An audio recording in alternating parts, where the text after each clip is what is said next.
Hello friends, சின்ன மருமகள் serial இனி வரப்போகிற எபிசோட்ஸ்க்கான ரிவ்யூ தான் பார்க்க போகிறோம். அடுத்தடுத்த சுவாரஸ்யங்களை தெரிஞ்சுக்கிறதுக்கு இந்த வீடியோவை ஸ்கிப் பண்ணாமல் கடைசி வரைக்கும் பாருங்கள். நம்ம ஈஸ்வரி இருந்துட்டு சாவுத்திரி கிட்டே இங்கே பாருங்க அத்தாச்சி, மணமேடையில் முகூர்த்த புடவை கொடுக்கறதுக்காக ரொம்ப நேரமாக தாமரையை கூப்பிட்டுக்கிட்டே இருக்காங்க. சீக்கிரமாக வாங்க அத்தாச்சி அப்படின்னு சொல்லவும், இங்கே பாருங்க மதனி, நீங்கள் முன்னாடி போங்க, நாங்கள் பின்னாடியே வந்துடுறோம் அப்படின்னு சொல்கிறாங்க. அதுக்கப்புறம் சித்ரா இருந்துட்டு இங்கே பாருங்கம்மா, அவங்க வருவாங்க, வாமா போகலாம் அப்படின்னு சொல்லிட்டு கூப்பிட்டுக்கிட்டு வெளியே போயிடுறாங்க. அதுக்கப்புறம் நம்ம தாமரை இருந்துட்டு, மா எனக்கு இந்த கல்யாணம் வேண்டவே வேண்டாமா, ப்ளீஸ்மா இந்த கல்யாணத்தை எப்படியாவது நிப்பாட்டிடுமா அப்படின்னு சொல்லவும், இங்கே பாரடி, நான் என்னடி பண்ண முடியும், கண்டிப்பாக என்னால் எதுவுமே பண்ண முடியாதுடி. நீ மாப்பிள்ளை கிட்ட ஒழுங்காக ஃபோன் பேசியிருந்தா கண்டிப்பாக மாப்பிள்ளையே வந்து உன்னை கூட்டிகிட்டு போயிருப்பாரு. அத்தனை முறை ஃபோன் பண்ணாரு தெரியுமா, ஆனால் நீ தான் ஃபோனை எடுக்காததால் அவர் கோச்சுக்குன்னு இப்போ ஃபோனவே சுவிட்ச் ஆஃப் பண்ணி வச்சிருக்காரு. இப்போ நம்ம என்ன பண்ண முடியும் சொல்லு அப்படின்னு சொல்லவோம்மா, ஏதாச்சும் பண்ணுமா, என்னால் இந்த கல்யாணத்தை பண்ணிக்கிட்டு சந்தோஷமெல்லாம் இருக்க முடியாதுமா. உன் பொண்ணு சந்தோஷமா இருக்கணும்னு நினைக்கிறியா, இருக்கக்கூடாதுன்னு நினைக்கிறியாமா அப்படின்னு சொல்லி கேட்கவும், இங்க பாரடி, முதல்ல முகூர்த்த புடவையை வாங்கிட்டு வரலாம் வா, ரொம்ப நேரமா நம்மளை கூப்பிட்டுக்கிட்டே இருக்காங்க, அதுக்கப்புறம் எதுவா இருந்தாலும் நம்ம பார்த்துக்கலாம் அப்படின்னு சொல்லிட்டு நம்ம தாமரையை கூட்டிட்டு மணமேடைக்கு போறாங்க. போன உடனே நம்ம ஐயர் இருந்துட்டு அந்த புடவையை நம்ம தாமரை கிட்ட கொடுத்து, சீக்கிரமா இந்த புடவையை கட்டிக்கிட்டு மணமேடையில் வந்து உக்காருங்கம்மா அப்படின்னு சொல்லவும், அதுக்கப்புறம் என்ன நம்ம தாமரை இருந்துட்டு அதை வாங்கிக்கிட்டு அதாவது ரூமுக்கு போயிடுறாங்க. போன உடனே நம்ம ஈஸ்வரி இருந்துட்டு, இங்கே பாரு தாமரை, சீக்கிரமாக புடவையை கட்டு, இன்னும் கொஞ்ச நேரத்தில் ஐயர் உன்னை மணமேடைக்கெல்லாம் கூப்பிட்டுவார், அதனால் சீக்கிரமாக ரெடி ஆகு அப்படின்னு சொல்லவும், இங்கே பாருங்க அத்தை, என்னால் மெதுவாக தான் ரெடி ஆக முடியும், எல்லாரும் அவசரத்துக்கும் என்னால் ரெடி ஆகலாம் முடியாது அத்தை அப்படின்னு சொல்லவும், இங்கே பாரு தாமரை, நீ இப்படியெல்லாம் பேசக்கூடாது, இரு நான் மாமாவை கூட்டிகிட்டு வரேன் அப்படின்னு சொல்லவும், அத்தை வேண்டாம் அத்தை, நான் ரெடி ஆயிடுறேன் அப்படின்னு சொல்லிடுறாங்க. அதுக்கப்புறம் என்ன, நம்ம தாமரை இருந்துட்டு ரொம்பவே கோவத்தோடையும் ஆவேசத்தோடையும் அந்த புடவையை கட்டிக்கிட்டு இருக்காங்க. அதுக்கப்புறம் என்ன, நம்ம தாமரை இருந்துட்டு, மா என்னம்மா இதெல்லாம் அப்படின்னு சொல்லவும், ரெடியாகடி, நம்ம தலையெழுத்து வாத்தியார் மாப்பிள்ளை தான் இருக்குது, என்ன பண்ணுறது, நீ அந்த வாத்தியார் மாப்பிள்ளை கூட தான் வாழ்ந்து காலத்தை கழிக்கணும்னு இருந்திருக்கு, என்ன பண்ணுறது, சீக்கிரம் ரெடியாகடி அப்படின்னு சொல்லிடுறாங்க. மா என்னம்மா பேசுகிற நீ, இங்கே பாரு, நீ பேசுகிறதெல்லாம் பார்த்தா எனக்கு ரொம்ப கோவம் வருதுமா, அப்புறமா நான் இங்கேயே ஏதாச்சும் பண்ணிப்பேன் தெரிஞ்சுக்கோ அப்படின்னு சொல்லவும், இங்கே பாருடி, இந்த மாதிரி முட்டாள்தனமான முடிவெல்லாம் எடுக்கக்கூடாது, இப்படி ஒரு கேவலமான முடிவு எப்படி உன்னால் மட்டும் எடுக்க முடியுது, கொஞ்ச நேரம் அமைதியா இரு, மாப்பிள்ளை முகூர்த்த நேரம் முடியறதுக்குள்ள ஃபோன் பண்ணுவாரன்னு பாருடி, நீயும் திரும்ப பண்ணி பாருடி அப்படின்னு சொல்லவும், இதை கேட்ட உடனே நம்ம அதாவது ஈஸ்வரி இருந்துட்டு, என்ன தாச்சி சொல்லிக்கிட்டு இருக்கீங்க, என்ன மாப்பிள்ளை, எந்த மாப்பிள்ளை ஃபோன் பண்ணுவாரா, எனக்கு புரியலையே, யாரு அப்படின்னு சொல்லி கேட்கவும், இங்க பாருங்க தாச்சி, நீங்க கொஞ்ச நேரம் அமைதியா இருக்கீங்களா அப்படின்னு சொல்லி நம்ம ஈஸ்வரி கிட்ட சொல்லிட்டு, அதாவது ஈஸ்வரியும் வாயை மூடிக்கிறாங்க.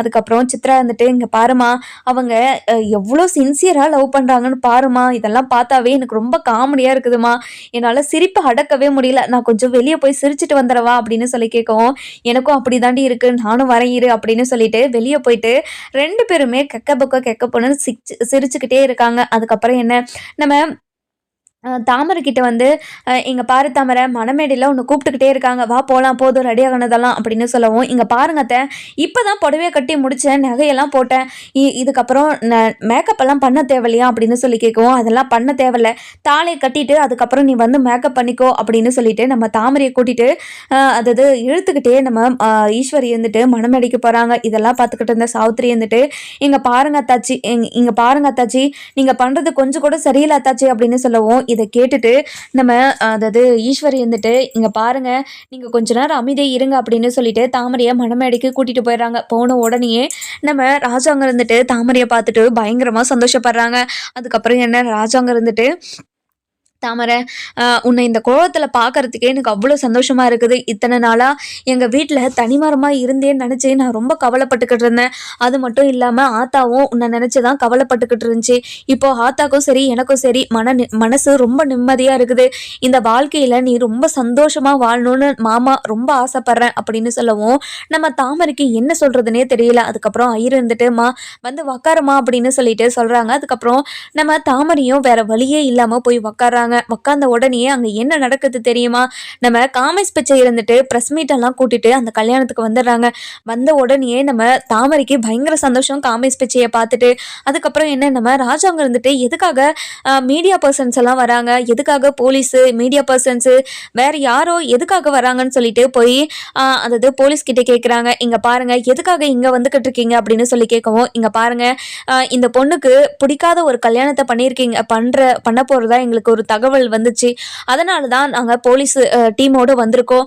அது மட்டும் இல்லை மீடியா பர்சன்ஸ் எல்லாருமே கூட்டிட்டு வந்திருக்கோம் அப்படின்னு சொல்றாங்க. இதை கேட்ட உடனே நம்ம ராஜாங்கத்துக்கு பயங்கர கோவம் வந்துடுது. இங்க பாருங்க என்னோட அதாவது என்னோட தங்கச்சி பொண்ணுக்கு நாங்கள் அவளோட விருப்பத்தோடு தான் கல்யாணம் பண்ணிக்கிட்டு இருக்கோம். உங்களுக்கு யார் இன்ஃபார்ம் பண்ணது இந்த மாதிரின்னு அப்படின்னு சொல்லவும், பொண்ணே தான் எங்களுக்கு இன்ஃபார்ம் பண்ணுச்சு, வேணா அந்த பொண்ணை கேட்டு பாருங்களாம் அப்படின்னு சொல்லி கேட்கவும், அதுக்கப்புறம் தாமரை திருன்னு முழிச்சுக்கிட்டு இருக்காங்க. தாமரை என்ன தாமரை இதெல்லாம் அப்படின்னு சொல்லி கேட்கவும், இங்கே பாருங்க மாமா, நான் எத்தனையோ முறை உங்ககிட்ட சொன்னேன் இந்த கல்யாணம் எனக்கு வேண்டான்னு. ஆனால் நீங்கள் தான் இந்த கல்யாணத்தை என்னை வற்புறுத்தி இந்த கல்யாணத்தை பண்ணியே ஆகணும்னு சொல்லிட்டீங்க. எனக்கு இந்த கல்யாணத்தை நிறுத்துறதுக்கு வேற வழி தெரியல மாமா. அதனால தான் மாமா இப்படி ஒரு விஷயத்த நான் பண்ணிட்டேன், ஏன்னா மன்னிச்சிருங்க மாமா அப்படின்னு சொல்லவும், இதை கேட்ட உடனே ராஜாங்கத்துக்கு அப்படியே நெஞ்சே வெடிஞ்சிருது. என்னம்மா சொல்ற? இப்போ கொஞ்ச நேரத்துக்கு முன்னாடி கூட நல்லா தானே இருந்த, ஆனா இப்போ எதுக்காக இப்படியெல்லாம் பேசிக்கிட்டு இருக்க? உனக்கு மாப்பிள்ளைக்கு என்ன குறை? எதுக்காக மாப்பிள்ளைய பிடிக்கலன்னு சொல்ற? இங்க பாருங்க சார், எதுக்காக நீங்க பொண்ணு வற்புறுத்துறீங்க? அவளுக்கு பிடிக்காத ஒரு கல்யாணத்தை நீங்க எப்படி பண்ணி வைக்கலாம்? எதுக்காக இப்படியெல்லாம் பண்ணிக்கிட்டு இருக்கீங்க அப்படின்னு சொல்லிட்டு ராஜாங்கத்தை ரொம்பவே மீடியாக்காரங்கெல்லாம் கேள்வி கேட்டுக்கிட்டே இருக்கவும், ராஜாங்கத்துக்கு என்ன பதில் சொல்றதுன்னே தெரியல. அதுக்கப்புறம் என்ன, எலெக்ஷனும் கிட்ட வந்துகிட்டு இருக்கு. இந்த மாதிரி சமயத்துல இப்படி ஒரு விஷயம் நடந்தா எலெக்ஷன்ல எல்லாரும் நம்மளுக்கு ஓட்டு போடுவாங்களா அப்படின்னு யோசிச்சுக்கிட்டு இருக்கவும், அதுக்கப்புறம் தமிழ்ச்செல்வி வராங்க. இங்க பாருங்க என்னோட மாமா அதாவது அவங்களுக்கு கல்யாணத்துக்கு அதாவது அவங்களுக்கு பிடிச்ச மாதிரி தான் ஒரு மாப்பிள்ளைய பார்த்தாங்க. அவங்க இப்போ ஏன் பிடிக்கலன்னு சொல்றாங்களே எங்களுக்கு தெரியல. இங்க பாரு தாமரை, உனக்கு ஏன் பிடிக்கலன்னு சொல்ற? எனக்கு ஒன்றும் புரியல. அன்னைக்கு கேட்டப்போ நீ எந்த ஒரு பதிலும் சொல்லாமல் உன்னோட அம்மா இந்த கல்யாணத்துக்கு சம்மதம் தானே சொன்னாங்க. அப்படி இருக்கும்போது எதுக்காக இப்போ பிடிக்கலன்னு போலீஸ் எல்லாம் வர வச்சிருக்க அப்படின்னு சொல்லி கேட்கவும், இங்கே பாரு தமிழ்ச்செல்வி, நடந்த விஷயமெல்லாம் உனக்கு அதாவது முழுசாக தெரியாமல் நீ இங்கே வந்து பேசிக்கிட்டு இருக்காத. எனக்கு இந்த கல்யாணம் அதாவது இந்த கல்யாணம் வேண்டான்னு ஏற்கனவே நான் மாமா கிட்ட சொல்லியிருந்தேன். ஆனால் மாமா தான் எதுவுமே கண்டுக்காம நீ எந்த மாப்பிள்ளையை காட்டினாலையும் இப்படி தான் சொல்லிக்கிட்டே இருப்ப. அதனால நீ எதுவுமே சொல்ல தேவையில்ல, நான் இந்த மாப்பிள்ளைய காட்டுறேன், நீ கல்யாணம் பண்ணிக்கிட்டு தான் ஆகணும் அப்படின்னு என்கிட்ட சொல்லிட்டாரு.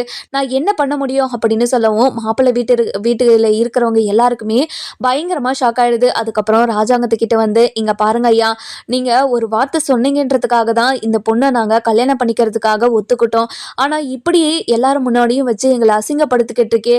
அன்னைக்கே என்னோட பையனை இந்த பொண்ணுக்கு பிடிக்கலன்னு சொல்லியிருந்தா கண்டிப்பா நாங்க வேற பொண்ணை தேடி போயிருந்தோம். இப்ப பாத்தீங்களா, கல்யாண மேடை வரைக்கும் வந்து என்னோட பையனோட கல்யாணம் நின்று போனா யாராச்சும் என்னோட பையனை கல்யாணம் பண்ணிப்பாங்களா? என்னையா இதெல்லாம் அப்படின்னு சொல்லி கேட்கவும், நம்ம ராஜாங்கத்துக்கு நாலா பக்கம்ல இருந்து எல்லாரும் கேள்வி கேட்டுக்கிட்டே இருக்காங்க. நம்ம ராஜாங்கம் எந்த ஒரு பதிலும் சொல்றதுக்கே இல்லை. ஒரு மாதிரி தலை குனிஞ்சு நின்றுட்டு இருக்காங்க. நம்ம அப்பதான் இருந்துட்டு, அடியே தாமரை, இங்கே பாருடி, என் பையன் உன்னோட வாழ்க்கை நல்லா இருக்கணும்னு இப்படி ஒரு முடிவை எடுத்து உனக்கு ஒரு கல்யாணத்தை பண்ணி வைக்கணும்னு நினச்சவன் இப்போது தலை குனிஞ்சு நின்றுட்டு இருக்காண்டி. எதனாலடி இப்படியெல்லாம் பண்ணிக்கிட்டு இருக்க? உனக்கு மனசாட்சி இருக்குதாடி அப்படின்னு சொல்லி கேட்கவும், இங்கே பாருங்க மாச்சி, நான் எத்தனை முறை சொல்லியிருக்கேன் உங்ககிட்ட, அதாவது இந்த கல்யாணம் எனக்கு வேண்டான்னு. ஆனால் நீங்கள் எல்லாரும் என்கிட்ட என்ன சொன்னீங்க? இந்த கல்யாணம் நீ எத்தனை மாப்பிள்ளையை காட்டினாலையும் உனக்கு பிடிக்காதடி, அதனால் இந்த மாப்பிள்ளையை நீ கல்யாணம் பண்ணிக்கிட்டு தான் ஆகணும்னு என்கிட்ட வற்புறுத்தி தானே இந்த கல்யாணத்துக்கு ஒத்துக்க வச்சிங்க. என்னால் இந்த மனமேடையில் உட்காரவே முடியல. எனக்கு அவ்வளோ மன உறுத்தலாக இருக்குது அப்படின்னு சொல்லுவோம். என்னடி மன உறுத்தலாக இருக்குது? என்ன மன உறுத்தலாக இருக்குது? என்னடி மாப்பிள்ளைக்கு குறை? அதுவும் வாத்தியார் வேலைன்றது சும்மாவா? அது மட்டும் இல்லாமல் உன்னை கல்யாணம் பண்ணிக்கிட்டா மாப்பிள்ளைக்கு ஒரு ஸ்கூலே கட்டி தரேன்னு சொன்னாரேடி. அப்படி இருக்கும்போது இப்படி ஒரு வேலையை பண்ணி வச்சிருக்கேடி அப்படின்னு சொல்லவும், நம்ம ராஜாங்க இருந்துட்டு, ஆத்தா நீ கொஞ்ச நேரம் அமைதியாக இரு ஆத்தா. இங்கே பாருங்க சார், பொண்ணுக்கு இந்த கல்யாணம் பிடிக்கலன்னு என்கிட்ட ஒரு வார்த்தை கூட சொல்ல கிடையாது. அதனால் நான் பண்ணதெல்லாம் தப்பு தான். இருந்தாலையும் நான் இனிமே யாரோட விருப்பத்துக்கும் தலையிடலை. நான் என்னோட இஷ்டத்துக்கு இருந்துக்கிறேன் அப்படின்னு சொல்லிடுறாங்க. இதெல்லாம் கேட்ட நம்ம தாமரைக்கு பயங்கர சந்தோஷம். அதுக்கப்புறம் நம்ம சேது இருந்துட்டு, "இங்க பாரு தாமரை, நீ இப்படி ஒரு கேவலமான வேலைய பார்ப்பேன்னு நான் கொஞ்சம் கூட எதிர்பார்க்கவே இல்ல. என்னோட அப்பா மீடியா முன்னாடி எப்படி தலை குனிஞ்சு நின்னுட்டுருக்காருன்னு பாரு. அவரு மூஞ்ச பார்த்தா கூட உனக்கு இப்படியெல்லாம் பொய் சொல்லணும்னு தோணுமா? எதுக்காக இப்படியெல்லாம் பண்ண சொல்லு?" அப்படின்னு சொல்லி கேட்கவும், "இங்க பாருங்க மாமா, நான் உங்கள கல்யாணம் பண்ணிக்கணும்னு ஆசைப்பட்டேன். ஆனா அது நடக்கல. ஆனா எனக்கு புடிச்ச மாரி ஒரு மாப்பிள்ளைய கல்யாணம் பண்ணிக்கிட்டு ப அ கல்யாணம் பண்ணிக்கணும்னு ஆசைப்படுறத கூட தப்புன்னு சொல்றீங்களா மாமா?" அப்படின்னு சொல்லவும், "நீ அப்பவே எனக்கு இந்த கல்யாணத்துல விருப்பம் இல்லைன்னு சொல்லியிருந்தா கூட பரவாயில்ல. ஆனா எல்லாத்துக்கும் தலைய ஆட்டிட்டு இப்போ கடைசி நேரத்துல எல்லாருக்கும் இவ்வளோ பெரிய கஷ்டத்தை கொடுத்துருக்கே, இது உனக்கே நியாயமா இருக்கா?" அப்படின்னு சொல்லி கேட்கவும், இதை கேட்ட உடனே நம்ம அதாவது மோகனா இருந்துட்டு, "இங்க பாரியா சேதோ, நீ என்ன சொன்னாலும் அவ காதுல விழ போறதில்ல. அப்படி இருக்கிறப்போ நீ எதுக்காக அவகிட்ட பேசிக்கிட்டு இருக்கணும்? அவ கூட எல்லாம் பேசாத, கொஞ்ச நேரம் நீ அமைதியா இரு சேதோ" அப்படின்னு சொல்லிடுறாங்க. அதுக்கப்புறம் என்ன, நம்ம ராஜாங்க இருந்துட்டு இடிஞ்சு போய் போய் உக்காந்துடுறாரு. அதுக்கப்புறம் மாப்பிள்ளை வீட்டுக்காரங்க எல்லாருமே நம்ம ராஜாங்கத்துக்கிட்ட, "இங்க பாருங்க ஐயா, எங்க குடும்பத்துக்கு நீங்க இவ்வளோ பெரிய துரோகம் பண்ணுவீங்கன்னு நினச்சி கூட பார்க்கலங்க ஐயா. என் பையன் வாழ்க்கை நல்லா இருக்கணும் அப்படின்றதுக்காக தான் உங்கள் குடும்பத்தில் நான் பொண்ணு எடுக்கணும்னு ஆசைப்பட்டேன். ஆனால் நீங்கள் இவ்வளோ பெரிய அசிங்கத்தை எங்களுக்கு தேடி தருவீங்கன்னு நினச்சி கூட பார்க்கல. நாங்கள் கிளம்புறோம் ஐயா" அப்படின்னு சொல்லவும், இதை கேட்ட உடனே நம்ம ராஜாங்கத்துக்கு அதாவது ராஜாங்கத்துக்கு அவங்க கிட்ட என்ன ஒரு பதில் சொல்கிறதுனே தெரியல. ஒரு மாதிரி தலை குனிஞ்சு உக்காந்துக்கிட்டு இருக்காரு. இதெல்லாம் பார்த்து சேதுக்கு மனசு வலி தாங்க முடியல. அதுக்கப்புறம் நம்ம ஈஸ்வரியும் சித்ராவும் பயங்கர சந்தோஷமா இருக்காங்க. "மா, சூப்பரா இருக்குமா இதெல்லாம் பார்க்கறதுக்கு. இவங்க நம்மள எத்தனை முறை கஷ்டப்படுத்தி பார்த்துருக்காங்க. இவங்க கஷ்டப்படுறதெல்லாம் பார்க்கறதுக்கு எனக்கு மனசுக்கு அவ்வளோ திருப்தியா இருக்குதுமா" அப்படின்னு சொல்லவும், "எனக்கும் அப்படிதாண்டி இருக்குது. நம்ம நம்ம பையன் கல்யாணத்துல எப்படியெல்லாம் நம்மள கஷ்டப்படுத்துனாங்க. அந்த ₹1,00,00,000 குடுக்குற விஷயத்துல நம்மள எவ்வளோ கேவலப்படுத்துனாங்க. எல்லாருக்கும் வேணும்டி, இப்படிதான் அசிங்கப்பட்டு அவமானப்பட்டு நிக்கணும்டி" அப்படின்னு சொல்லவும், அதுக்கப்புறம் நம்ம அப்பத்தா இருந்துட்டு பயங்கர கோவமா தாமரை கிட்ட போயிட்டு, "அடியே, இந்த குடும்பத்தோட மானத்தையே வாங்கிட்டியேடி, எதுக்காகடி கல்யாணம் வேண்டான்னு சொன்ன? இங்க பாருங்க அம்மாச்சி, நான் ஓப்பனா சொல்றேன், நான் ஒருத்தரை விரும்புறேன். அதுவும் இந்த கூட்டத்திலே தான் அவரும் இருக்காரு" அப்படின்னு சொல்லவும், இதை கேட்ட உடனே நம்ம ராஜாங்கத்துக்கு பயங்கர கோவம் வருது. "இங்க பாரு தாமரை, நான் உன்கிட்ட ஏற்கனவே சொல்லிட்டேன். நீ செலக்ட் பண்ற மாப்பிள்ளை கண்டிப்பா அது தப்பா தான் போகும்னு எனக்கு தெரியும். நீ வேண்டாம், இந்த மாப்பிள்ளையை கல்யாணம் பண்ணியிருந்தா கண்டிப்பா உன்னோட வாழ்க்கை நல்லா இருந்திருக்கும். ஆனா உன்னோட வாழ்க்கையை நீயே குழி தோண்டி புதைச்சுக்கிட்டே பாரு" அப்படின்னு சொல்றாங்க. "இங்க பாருங்க மாமா, என் வாழ்க்கை கண்டிப்பா ரொம்ப சந்தோஷமா இருக்கும். இந்த உலகத்திலேயே மிகப்பெரிய அதாவது தொழிலதிபரை பார்த்து தான் நான் கல்யாணம் பண்ணிக்க போறேன். நீங்க கவலைப்படாதீங்க என்னை பத்தி" அப்படின்னு சொல்லவும், அதுக்கப்புறம் நம்ம அப்பதான் இருந்துட்டு, "அப்படி ஒருத்தனை எங்கடி தேடி பிடிச்ச, எங்கடி இருக்கான், காட்டுடி நானும் பார்க்குறேன்" அப்படின்னு சொல்லி கேட்கவும், அதுக்கப்புறம் காமேஷ் பிச்சை அப்படின்னு சொல்லி கூப்பிடவும், அதுக்கப்புறம் காமேஷ் பிச்சை வந்து நிற்கிறாங்க. இதெல்லாம் பார்த்துட்டு நம்ம மலர், அதுக்கப்புறம் காவியா, நம்ம ராஜாங்கம், கருப்பு, நடேசன், இவங்க எல்லாருமே பயங்கர ஷாக்கு. "என்ன, இப்படி ஒருத்தனையா லவ் பண்ணியிருக்கா இவளோட டேஸ்ட்டு இவ்வளோ மட்டமாவா இருக்குது" அப்படின்னு சொல்லிட்டு எல்லாருமே நினச்சிட்டு ரொம்ப கேவலமாக பார்த்துக்கிட்டு இருக்காங்க. இதெல்லாம் பார்த்த நம்ம அதாவது யார், நம்ம ஈஸ்வரி இருந்துட்டு, "என்ன தாச்சி இதெல்லாம், இப்படி ஒரு கேவலமான மாப்பிள்ளைய உன் பொண்ணு லவ் பண்ணிக்கிட்டு இருக்கா" அப்படின்னு சொல்லி கேட்கவும், இங்க பாருங்க மதனி, நீங்க கொஞ்ச நேரம் அமைதியா இருக்கீங்களா அப்படின்னு சொல்லவும், இங்க பாருங்க, நான் இப்போ கூட சொல்றேன் பாரு, நீங்க நாங்க பார்த்த மாப்பிள்ளைய கல்யாணம் பண்ணிக்கிட்டா நீங்க ரொம்ப சந்தோஷமா இருப்பீங்க. இந்த மாப்பிள்ளை எனக்கு வேண்டான்னு தோணுது. இந்த மாப்பிள்ளைய நீங்க கல்யாணம் பண்ணிக்காதீங்க" அப்படின்னு நம்ம ஈஸ்வரி இருந்துட்டு சாவித்திரி கிட்ட சொல்லவும், இங்க பாருங்க மதனி, எனக்கு தெரியும் யாரை கல்யாணம் பண்ணிக்கணும், என் பொண்ணு யாரை கல்யாணம் பண்ணிக்கணும், யாரை கல்யாணம் பண்ணிக்க கூடாதுன்னு என் பொண்ணுக்கு தெரியும். நீங்க கொஞ்ச நேரம் பேசாம அமைதியா இருங்க அப்படின்னு சொல்லிட்டாங்க.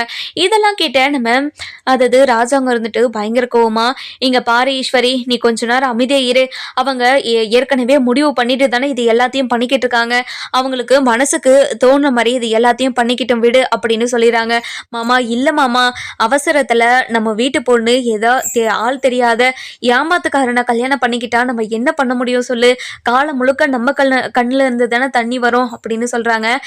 "இங்க பாரு ஈஸ்வரி, நீ எதுவுமே பேசக்கூடாது, அமைதியா இரு" அப்படின்னு சொல்லிடுறாங்க. "இங்க பாருங்க மாமா, என்ன மன்னிச்சிடுங்க மாமா, உங்க பேச்சை கேட்காதது எனக்கும் ரொம்ப கஷ்டமா தான் இருக்கு. ஆனா எனக்கு வேற வழியே தெரியல.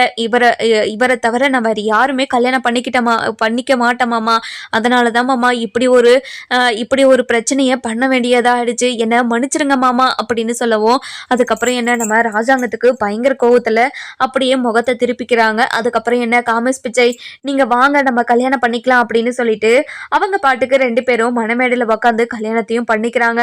பண்ண உடனே நம்ம காமேஷ் பிச்சை இருந்துட்டு எல்லாரும் முன்னாடியும், இங்க பாரு தாமரை, நான் உன்கிட்ட ஒரு பெரிய உண்மையை சொல்ல போறேன் அப்படின்னு சொல்றாங்க. என்ன காமேஷ் பிச்சை, என்ன உண்மையை சொல்ல போறீங்க அப்படின்னு சொல்லி கேட்கவும், இங்க பாரு தாமரை, நான் உண்மையை சொன்னதும் நீ என்னை விட்டுட்டு போயிடலாம் கூடாது சரியா அப்படின்னு சொல்லவும், நம்ம சாவித்திரிக்கும் ஈஸ்வரி அதாவது தாமரைக்கும் பயங்கரமா ஷாக் ஆயிடுது. அதுக்கப்புறம் ஈஸ்வரி இருந்துட்டு பயங்கரமா சிரிச்சுக்கிட்டே இருக்காங்க.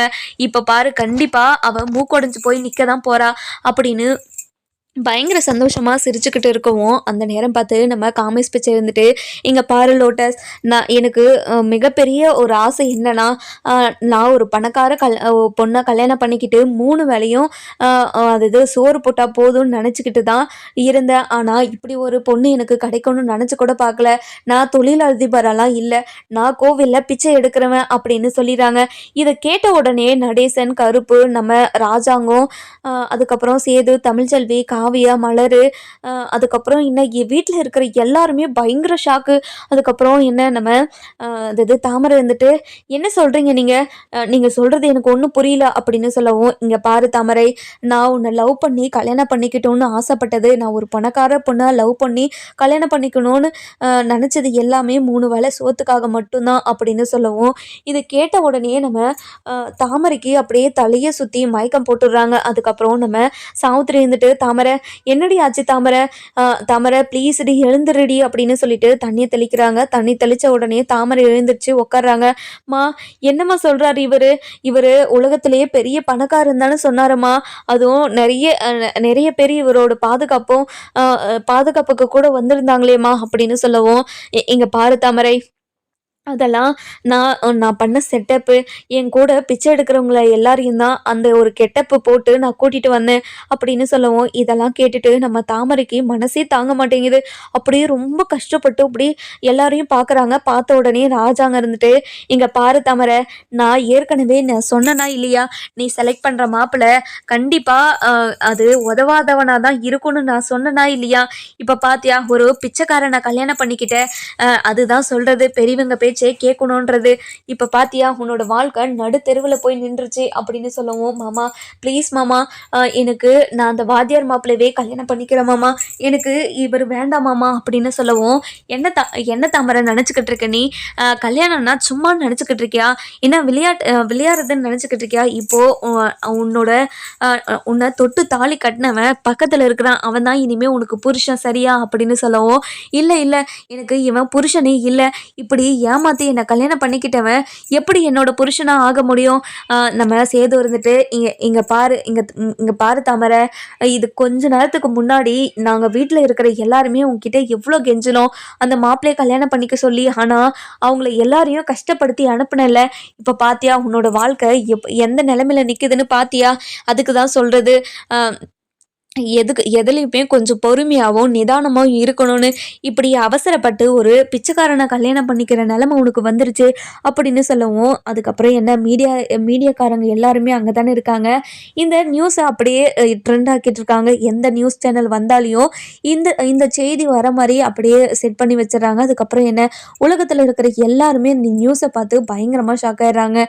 இப்படி பணத்துக்கு ஆசைப்பட்டு ஒரு பிச்சைக்காரனை கல்யாணம் பண்ணிக்கிட்ட அமைச்சரின் தங்கச்சி மகள் அப்படின்னு சொல்லிட்டு தலைப்பு செய்தியாக வந்துக்கிட்டு இருக்கு. இதெல்லாம் பார்த்த ராஜாங்க இருந்துட்டு பயங்கர கோவமா, இங்கே பாரு உன்னால் உலகத்தில் இருக்கிற எல்லாருமே என்னை எப்படி அசிங்கமாக நினைக்கிறாங்கன்னு பாரு, இவர்கிட்ட இல்லாத பணமா, இப்படி ஒருத்தர் பணத்துக்கு ஆசைப்பட்டு ஒரு பிச்சைக்காரனை பணக்காரனா நினச்சி கல்யாணம் பண்ணி கொடுத்து இப்போ ஏமாந்து நிற்கிறாங்கன்னு ஒவ்வொருத்தரும் என்னை அசிங்கப்படுத்திக்கிட்டு இருக்காங்க. கட்சியிலேருந்து ஒவ்வொருத்தராக ஃபோன் பண்ணி என்னை ஒரு மாதிரி பேசுகிறாங்க, இதெல்லாம் எனக்கு தேவையா அப்படின்னு சொல்லிட்டு பயங்கர கடுப்பில் பேசவும், இதெல்லாம் கேட்டுக்கிட்டு இருந்தா தாமரை வந்துட்டு, இங்கே பாருங்க மாமா, உங்கள் காலில் கூட விழுறேன், என்ன மன்னிச்சிருங்க மாமா, எனக்கு இந்த கல்யாணத்துலேருந்து விடுதலை வாங்கி கொடுங்க மாமா அப்படின்னு சொல்லவும், இதை கேட்ட பிச்சை இருந்துட்டு, இங்கே பாரு தாமரை, என்னாலெல்லாம் உன்னை விட்டு கொடுக்க முடியாது, நீ என்னோட பொண்டாட்டி, நான் சொல்கிறத மட்டும்தான் கேட்கணும், அடைச்சி நிறுத்துடா, நீ இப்படி போய் சொல்லி தானே என்னை ஏமாற்றி இப்படி இந்த நிலைமைக்கு கொண்டு வந்து நிறுத்திட்ட, இங்கே பாருடா, ஒழுங்கு மரியாதை என்னை விட்டு போயிடு, நீ கட்டின தாலியை நீயே எடுத்துட்டு போடா அப்படின்னு சொல்லிட்டு தாலியை கழட்டி நம்ம காமேஷ் பிச்சை கிட்ட அப்படியே மூஞ்சில விட்டெறிவும் இதெல்லாம் பார்த்துக்கிட்டு இருந்தா ராஜாங்க இருந்துட்டு, இங்க பாரு தாமரை, நீ பண்றது கொஞ்சம் கூட சரியில்லை, எதுக்காக இப்படியெல்லாம் பண்ணிக்கிட்டு இருக்க அப்படின்னு சொல்லி கேட்கவும், இங்க பாருங்க மாமா, இவன் என்ன நம்ப வச்சு ஏமாத்திருக்கான் மாமா, அப்படி இருக்கும்போது இவன் எப்படி என்னோட புருஷனா ஆக முடியும், அதனால இவன் என்னோட புருஷனே கிடையாது அப்படின்னு சொல்றாங்க. இங்க பாரு தாமரை, நீ பண்றது கொஞ்சம் கூட சரியில்லை அப்படின்னு சொல்றாங்க. இதை கேட்ட உடனே நம்ம அப்பதான் இருந்துட்டு, இங்க பாருடி, இந்த காலத்துல எல்லாமே தப்பு பண்ணா தண்டனை அப்பவே கிடைக்கணும் சொல்லுவாங்க, கரெக்டா தான் இருக்குது. இப்ப பாத்தியா நீ பண்ண தப்புக்கு தண்டனையை எப்படி அனுபவிச்சுக்கிட்டு இருக்குன்னு, நீ வாழ்க்கை முழுக்க இவன் கூட தான் வாழ போற, அதுவும் இவன் கூட பிச்சை எடுத்துட்டு வாழ போறியோ, என்ன பண்ணுவியோ ஏது பண்ணுவியோ எங்களுக்கு தெரியாது. ஆனால் எங்கள் வீட்டு பக்கம் கூட இனிமேல் காலடி எடுத்து வச்சுக்க கூடாது. நீங்கள் அது மட்டும் இல்லாமல் இங்கே பாரு, உன்னோட அம்மாவும் தான் வரக்கூடாது. இங்கே பாருடி, நீ என்னோட மகன் சொல்லிட்டு என்னோட வீட்டு பக்கம் வந்து நின்றாத. உன்ன மாதிரி ஒரு கேவலமான ஒரு பொண்ணை பெத்துட்டேனேன்னு நினச்சி நான் ரொம்ப வருத்தப்பட்டுக்கிட்டு இருக்கேன். என்னம்மா, ஏம்மா இப்படி பொண்ணை பற்றி இப்படிலாம் பேசுகிற? இங்கே பாருமா, என் பொண்ணு பண்ணதெல்லாம் ரொம்ப பெரிய தப்பு தான், நான் இல்லைன்னு சொல்லல. அதுக்காக என் பொண்ணு வீட்டை விட்டெல்லாம் அனுப்புவீங்களா? என் பொண்ணு எங்க போவான்? அவனுக்கு வீடு கூட இல்லையே, வாசல் கூட இல்லையே, கோவில்ல பிச்சை எடுக்கிறவன். அப்படி இருக்கும்போது நாங்க எங்க போவோம்? இங்க பாருங்கம்மா, ப்ளீஸ்மா என்னை மன்னிச்சிருங்கம்மா அப்படின்னு சொல்லவும், இதை கேட்ட உடனே நம்ம அது அப்பதாக்கு பயங்கர கோவம் வந்துடுது. இங்க பாரு ராஜாங்கம், இதுக்கு மேலேயும் நம்ம இங்க இருக்கவே தேவையில்ல, வா கிளம்பலாம் அப்படின்னு சொல்லிட்டு கூப்பிட்டுக்கிட்டு கிளம்புறாங்க. இதெல்லாம் பார்த்துக்கிட்டு இருந்தேன் நம்ம அப்பத்தா இருந்துட்டு, நம்ம தாமரை இருந்துட்டு நம்ம அப்பத்தா காலில் விழுந்து, அப்பத்தா இங்க பாருங்க அம்மாச்சி, என்னை மன்னிச்சிருங்க அம்மாச்சி, நான் பண்ணதெல்லாம் ரொம்ப பெரிய தப்பு தான், ப்ளீஸ் அம்மாச்சி என்னை மன்னிச்சிருங்க அம்மாச்சி அப்படின்னு சொல்லிட்டு காலில் விழுந்து கெஞ்சுறாங்க. இங்க பாருடி, நீ காலில் விழுந்து கெஞ்சினாலையும் என்ன பண்ணாலையும் நான் உன்னை மன்னிக்கவே மாட்டேன்டி. என் பையனை இவ்வளோ தூரம் அசிங்கப்படுத்திட்டல, இனிமே நீ இந்த வீட்டுக்கும் இந்த வீட்டுக்கும் உனக்கும் எந்த ஒரு பந்தமும் இல்லை, எந்த ஒரு சொந்தமும் இல்லடி. இனிமே எங்கள் வீட்டுக்கு வந்துரு போற அப்படின்னு சொல்லிட்டு எல்லாருமே நம்ம ராஜாங்கத்தை கூட கிளம்பிடுறாங்க. அதுக்கப்புறம் என்ன, நம்ம காமேஷ் பிச்சை, சாவுத்திரி, அதுக்கப்புறம் நம்ம தாமரை, இவங்க 3 பேர் மட்டுமே அப்படியே நின்றுக்கிட்டே இருக்காங்க. அதுக்கப்புறம் நம்ம தாமரை இருந்துட்டு காமேஷ் பிச்சை கிட்ட போயிட்டு, இங்கே பாருடா, எதுக்காகடா என்னை ஏமாற்றி இப்படி ஒரு வேலையை பண்ண? இங்கே பாரு தாமரை, எனக்கு ஒரு பணக்கார பொண்ணை காதலிச்சு கல்யாணம் பண்ணிக்கிட்டோன்னு ஒரு பெரிய ஆசை இருக்குன்னு சொன்னேன் இல்லையா? ஏதாவது ஒரு பணக்கார பொண்ணு என்னை போய் லவ் பண்ணுமா? கண்டிப்பாக பண்ணாதில்ல. அதனால தான் இப்படி ஒரு செட்டப்பை பண்ணி என்னை லவ் பண்ண வச்சனே தவிர, என்னோட அன்பு உண்மை எல்லாம், அதாவது இது வேணால் பொய்யா இருக்கலாம், ஆனால் என்னோட அன்பு உண்மை தாமரை, நான் உன்னை சின்சியராக லவ் பண்ணுறேன், ஐ லவ் யூ தாமரை அப்படின்னு சொல்லவும், இதை கேட்டுட்டு, இங்கே பாருடா, உன்னை பார்த்தாவே எனக்கு அருவருப்பாக இருக்குது, இப்படி ஒரு கேவலமான வேலையை நீ பார்த்துருக்கே, உன்னை நான் மன்னிக்கவே மாட்டேன்டா.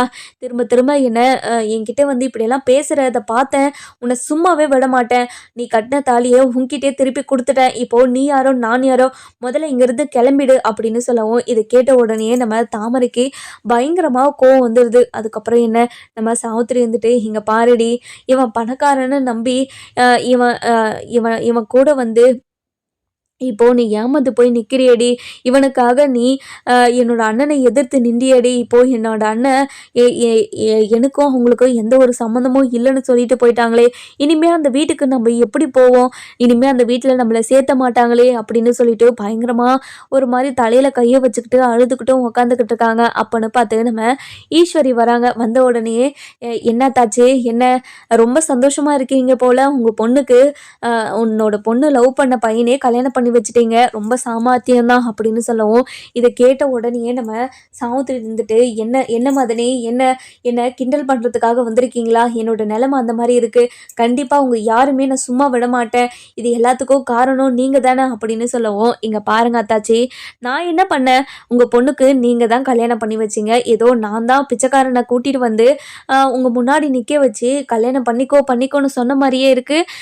நீங்கள் உங்கள் பொண்ணு பிச்சைக்காரனை அதாவது லவ் பண்ணி கல்யாணம் பண்ணிக்கிடுச்சுன்னா உங்கள் பொண்ணை தான் கேட்கணும், என்ன கேட்டால் நான் என்ன பண்ணுவேன் சொல்லுங்கள் அப்படின்னு சொல்லவும், இதை கேட்ட உடனே நம்ம தாமரைக்கு அருவருப்பாக இருக்குது. இங்கே பாருமா, ஒரு பிச்சைக்காரனை கல்யாணம் பண்ணிட்டேன்னு நினச்சாவே எனக்கு ஒரு மாதிரி அருவருப்பாக இருக்குமா, இவன் நம்மக்கிட்ட என்ன நல்லா சொன்னான், துபாயிலேருந்து 1000 பவுன் எனக்கு கொண்டு வரானா, அதுவும் அது மாமா கிட்ட இருந்து அந்த 100 பவுனை எடுத்துட்டு வரக்கூடாது, 1000 பவுன் நான் உனக்காக ரெடி பண்ணி வச்சிருக்கேன், 2,00,000 அது 2 கோடியில புடவை புடவை வாங்கியிருக்கேன் அப்படி இப்படின்னு என்னென்னமோ அளந்து அளந்து விட்டானேம்மா. இதெல்லாம் நம்பி தானே இவன் கூட இவனை கல்யாணம் பண்ணிக்கணும்னு நினச்சேன். ஆனால் இப்படி ஒரு கேவலமான பிறவியாக இருக்கிறானே அப்படின்னு சொல்லிட்டு தலையில் அடிச்சுக்கிட்டு உட்காந்துட்டு அழுதுகிட்டே இருக்காங்க. அதுக்கப்புறம் சித்ரா இருந்துட்டு, என்ன தாமரை, என்னோட தம்பிக்கு இப்படி தானே வலிச்சிருக்கோம், என் தம்பி ரொம்ப பாவம், இப்போ வரைக்கும் அந்த காவியா என்னோட தம்பி எப்படி படுத்திட்டு இருக்கான்னு உனக்கு தெரியுமா, அதனால தான் இப்படி ஒரு தண்டனையை நாங்கள் உனக்கு கொடுத்தோம் அப்படின்னு சொல்லவும், நம்ம தாமரைக்கும் ஈஸ்வரிக்கும் அது சாவித்திரிக்கும் ஒன்றுமே புரிய மாட்டேங்குது. என்ன என்ன சொன்னீங்க நீங்கள் அப்படின்னு சொல்லி கேட்கவும், இங்கே பாரு, இந்த காமேஷ் பிச்சையை உன்னை லவ் பண்ண வச்சது, இந்த மாதிரியெல்லாம் செட்டப் பண்ணது எல்லாமே நான் தான். என்னோட பையனோட வாழ்க்கையே கெடுத்தீங்கல்ல, அதனால தான் உங்களோட வாழ்க்கையை கெடுக்கணுன்றதுக்காக தான் இப்படி ஒரு வேலையை பார்த்தோம் அப்படின்னு சொல்லவும், இதை கேட்ட உடனே நம்ம சாவித்திரி இருந்துட்டு, இங்க பாருங்க மதனி, உங்களுக்கு மனசாட்சின்றது ஒன்று இல்லவே இல்லையா, என் பொண்ணு உங்களுக்கு என்ன பாவம் பண்ணாளா, என்ன பண்ணலைன்னு கேளு. என்னோட பையனை என் பையன் சும்மா தான் இருந்தான், ஆனால் என் பையனை உசுப்பேத்தி இப்படி ஒரு வேலையை பண்ணி வச்சீங்கள, அதனால தான் உன் பொண்ணுக்கு நான் கொடுத்த தண்டனை இது அப்படின்னு சொல்லிடுறாங்க. இதை கேட்ட உடனே நம்ம தாமரைக்கு என்ன பண்ணுறது ஏது பண்ணுறதுன்னு ஒன்றுமே புரியல. அதுக்கப்புறம் சாவித்திரி இருந்துட்டு, இங்கே பாருங்க மதனி, கண்டிப்பாக இந்த விஷயத்த நான் போய் என்னோட அண்ணன்கிட்ட சொல்லி உங்களை நான் மாட்டி விட தான் போகிறேன். அதுக்கப்புறம் நீங்களும் வீட்டை விட்டு வரதான் போகிறீங்க. நீங்கள் என்ன வேணாலும் சொல்லுங்கள், கண்டிப்பாக அவர் நம்பவே மாட்டார். என்ன உன் பொண்ணு பால் குடிக்கிறாளா என்ன அப்படின்னு சொல்லிடுறாங்க. நம்ம சாவித்திரியை மாட்டி விடுவாங்களா மாட்டி விட மாட்டாங்களான்னு சொல்லிட்டு நம்ம வர எபிசோடில் பார்க்கலாம். இந்த வீடியோ உங்களுக்கு பிடிச்சிருந்தா லைக் பண்ணுங்கள், சப்ஸ்கிரைப்